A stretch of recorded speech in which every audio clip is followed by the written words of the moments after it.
Une chose cruciale à comprendre lorsque l'on cherche à réduire les émissions de CO2 d'un pays en réalisant une transition bas carbone, c'est que cela nous pousse vers un modèle où l'on va consommer davantage de métaux. À partir du moment où il y a une forte demande pour ces matières et que celles-ci ne sont pas réparties de manière équitable sur Terre, cela crée une compétition entre les pays, et en ce sens, c'est un sujet géopolitique d'avenir. L'idée de cette vidéo, c'est que vous en compreniez les principaux enjeux en 15 minutes. Je remercie vivement Emmanuel H d'avoir répondu à mon invitation. Je vous laisse en sa compagnie. Très bon visionnage. Au départ, on parle de métaux stratégiques quand on parle de métaux qui sont essentiels pour les technologies de la défense. C'est très simple. On avait défini des secteurs stratégiques, la défense, le secteur des armées, et donc du coup on a même fait des stocks stratégiques. Oui. Après, maintenant, on parle aussi de métaux critiques. Et quand on parle de métaux critiques, c'est plus large. C'est tous les métaux qui sont nécessaires à l'économie. Et donc là, quand vous dites ça, vous avez deux transitions qui sont fondamentales. La transition énergétique, la transition digitale. On prend la transition digitale. Si vous avez un iPhone, un téléphone portable, on va dire, vous avez une soixantaine de métaux dans ce téléphone. Sachez que le même téléphone dans les années 2000 au départ, le petit téléphone, là, c'était une trentaine de métaux. Donc en gros, plus on avance dans la transition digitale, plus on consomme de métaux. Et quand je dis des métaux, ça va être quoi? On va consommer des métaux pour les batteries, du lithium par exemple. On va consommer des terres rares qui vont vous permettre, c'est un truc absolument fabuleux. Vous appuyez sur une application, elle se lance. Vous n'êtes jamais posé la question du pourquoi. Tout simplement parce que vous avez des métaux en fait, qui permettent une meilleure conductivité dans votre téléphone portable. Et donc des terres rares, vous allez en avoir, c'est quelques grammes en fait à chaque fois. Donc ça c'est le digital. Les ordinateurs, vous avez une batterie, donc vous avez du lithium aussi. Vous allez avoir des écrans, donc dans des écrans, vous allez avoir encore une fois des terres rares, vous allez avoir potentiellement un petit peu de cobalt. Donc vous avez pour le digital, chaque technologie digitale a besoin de métaux. Après, toutes les technologies bas carbone, elles ont aussi besoin de métaux. Pourquoi? Parce que tout simplement, si vous prenez des panneaux solaires où il faut du silicium, du nickel, de l'aluminium, si vous prenez des éoliennes, vous avez des aimants permanents, c'est ce qui permet de tourner, notamment pour les éoliennes offshore. Donc vous allez vous retrouver avec, pareil, des terres rares à l'intérieur, du nickel. Et puis, si vous voulez connecter en fait, toutes ces technologies bas carbone à un réseau, il vous faut du cuivre. Et donc ce cuivre, il est aussi essentiel. Et puis si on finit avec une voiture électrique, c'est une batterie. Et les batteries, à l'heure actuelle, c'est des batteries qu'on appelle NMC, nickel, manganèse, cobalt. Donc déjà, vous avez besoin des trois. Vous allez rajouter du lithium et puis vous allez rajouter aussi du cuivre pour permettre les connexions. Et à côté de ça, vous aurez un moteur dans lequel vous avez des terres rares. Donc en gros, on dit souvent que les métaux critiques dans une voiture électrique, c'est 200 kg. 200 kg de métaux critiques. Et ça faut pas oublier qu'à côté de ça, vous avez des métaux classiques.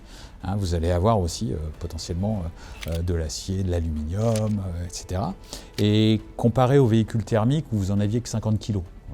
Donc en gros, quand on passe d'un modèle, on va dire conventionnel à un modèle électrique, vous allez multiplier par 4, en gros, le nombre de métaux et puis vous allez multiplier le volume consommé. Donc ça peut être problématique dans la transition bas carbone, mais en tout cas, ce qui est sûr, c'est que ces métaux ils deviennent critiques. Pourquoi? Parce que lorsque vous regardez où c'est produit, et ça c'est aussi fondamental, on parle souvent du pétrole comme une énergie qui est très concentrée dans quelques pays, et les métaux c'est pire. Ça veut dire quoi? Ça veut dire que si vous prenez par exemple, on va prendre le cobalt, 70% de la production, elle est en République démocratique du Congo.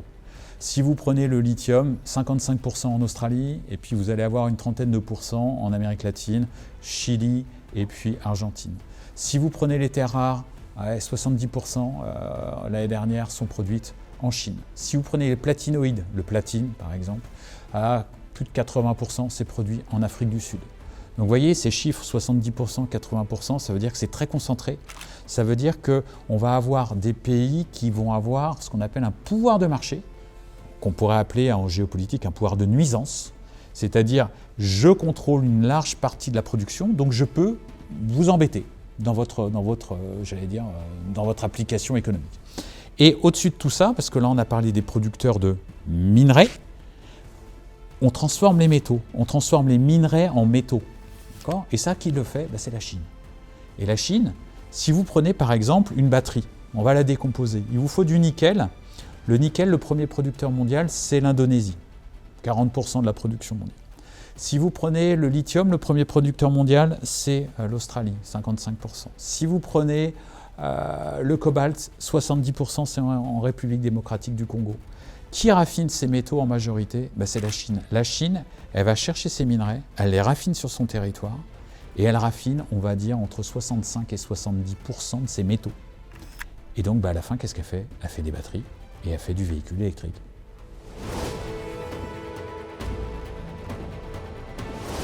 Alors, pour être moins dépendant, il y a la majorité des pays consommateurs, et quand je dis la majorité, on va prendre l'axe États-Unis, Europe, Japon, plus l'Inde. Qu'est-ce qu'ils font? Ils se disent tous la chose suivante: on va produire sur notre territoire, c'est-à-dire qu'on va réouvrir des mines. Alors ça, c'est très bien, mais déjà, il faudrait avoir des mines sur le territoire. Les États-Unis, c'est un grand pays minier, il y a énormément de richesses dans le sous-sol. En Europe, on est un peu moins pourvu. Au Japon, c'est pareil. On a un peu plus de difficultés à produire sur le territoire parce que le sous-sol, il n'est pas forcément très très riche. Les grands pays miniers, vous allez avoir l'Australie, le Canada, la Chine aussi est un grand pays minier et les États-Unis sont un grand pays minier. Donc, en gros, les pays consommateurs, ils se disent on va produire sur le sol national. Après, ils se disent on va augmenter le taux de recyclage. Donc ça, c'est important parce que c'est des vraies politiques. Augmenter le taux de recyclage des métaux. Si vous prenez l'Union européenne, on a un objectif de 15%, qui va sûrement augmenter. 15%, ce n'est pas un objectif très très élevé, mais quelque part, ça veut dire qu'on va essayer de penser en économie circulaire. Et plus on va recycler sur le territoire, moins on aura à importer, logiquement. Après, il y en a qui se disent on va aller chercher les minerais, et là c'est éminemment géopolitique, on va aller chercher les minerais là où ils sont produits. Et donc on va faire ce qu'on appelle de la diplomatie minérale. C'est-à-dire aujourd'hui, je vais choisir d'aller par exemple faire des contrats avec le Chili. Vous avez peut-être entendu, mais il y a le président de la Mongolie qui est venu en France. Pourquoi? Parce que potentiellement, il y a des terres qui sont plutôt riches en uranium par exemple. On va beaucoup discuter avec l'Australie en ce moment parce que c'est un grand pays minier. C'est ça, faire de la diplomatie minérale. Après, on va aussi se poser la question de j'ai peut-être pas de ressources sur mon territoire, mais je vais relocaliser de l'industrie. Donc on va refaire de l'industrie métallurgique. Ce n'est pas forcément la chose la plus simple à faire. Donc ça, c'est quoi? C'est toutes les politiques qui permettent de se passer de l'extérieur. Et donc on va se dire qu'on va mener, le terme exact, ça s'appelle l'autonomie stratégique. C'est-à-dire, je vais choisir mes fournisseurs. Il y a un concept qui s'est développé il y a quelques années qui s'appelle le friendshoring. C'est-à-dire, je vais essayer de me localiser chez les copains. Et donc, on choisit ses dépendances. C'est-à-dire que je suis la France, par exemple, je vais me dire que je vais choisir d'être dépendant de l'Australie parce que potentiellement, l'Australie, c'est un pays ami. Je vais faire pareil avec le Canada. Donc ça, c'est des politiques, on va dire, qui permettent d'augmenter l'autonomie stratégique ou de diminuer la dépendance. Vous en avez une autre, ça serait de dire aussi, on va essayer d'en consommer moins. Et d'en consommer moins, quelque part, c'est un petit peu le parent pauvre des politiques parce qu'on est toujours dans une logique où on augmente notre consommation de métaux ou de minerais. Et ça, c'est un tout petit peu dommage parce que c'est vraiment prendre, j'allais dire, ne pas se servir notamment de ce que l'on a vécu dans le secteur énergétique après la guerre en Ukraine, dans le secteur des métaux.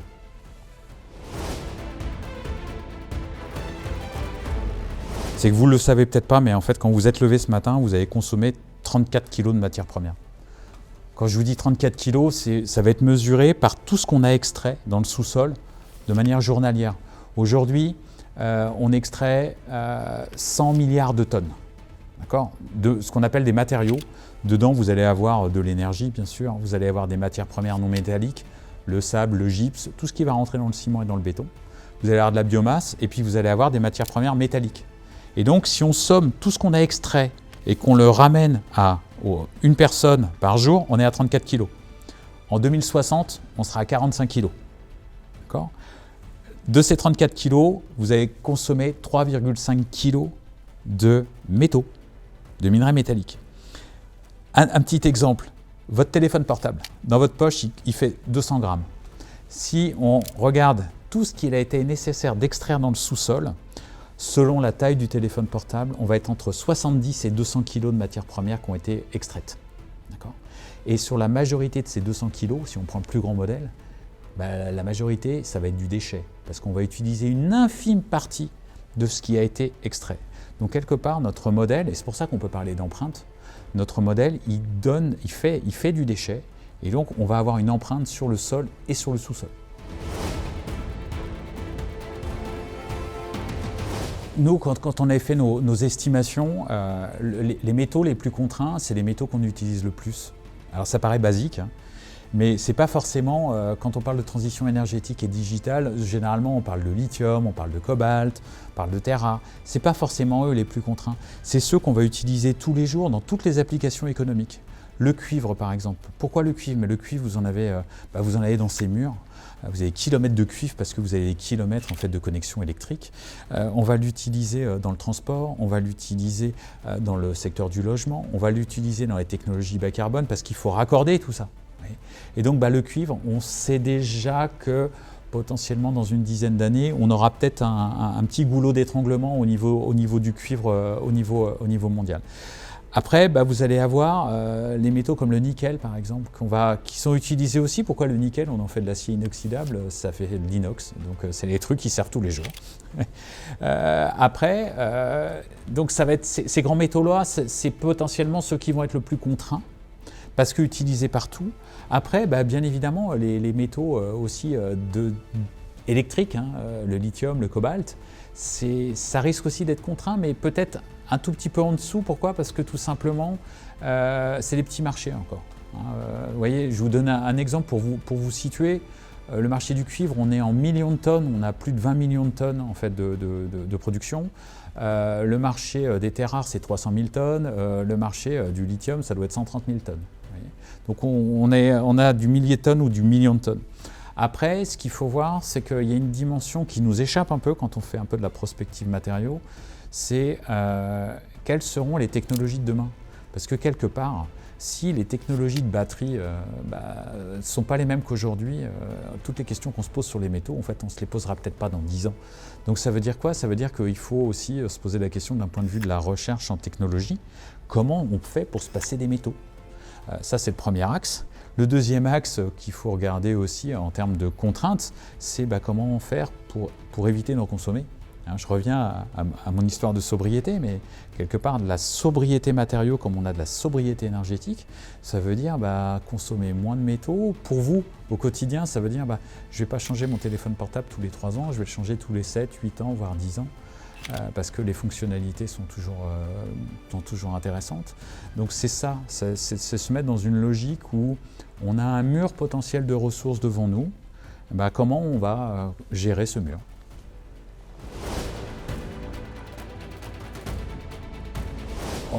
Illustration vraiment parfaite cet été, la Chine, je ne veux pas dire un matin, mais quasiment début juillet, dit je vais restreindre ce qu'on appelle les licences d'exportation de mes entreprises pour le gallium et le germanium. Il y a quelques jours, la Chine dit je vais restreindre les licences d'exportation de mes entreprises pour le graphite. Ça veut dire quoi? Ça veut dire qu'on entre dans une ère où la matière première, c'est une arme diplomatique. On parle d'instrumentalisation des matières premières dans le jeu diplomatique. Alors ce n'est pas nouveau, hein. En 2010, la Chine a fait exactement la même chose sur les terres rares, où elle a dit « je vais faire un embargo sur les terres rares pour les États-Unis et le Japon ».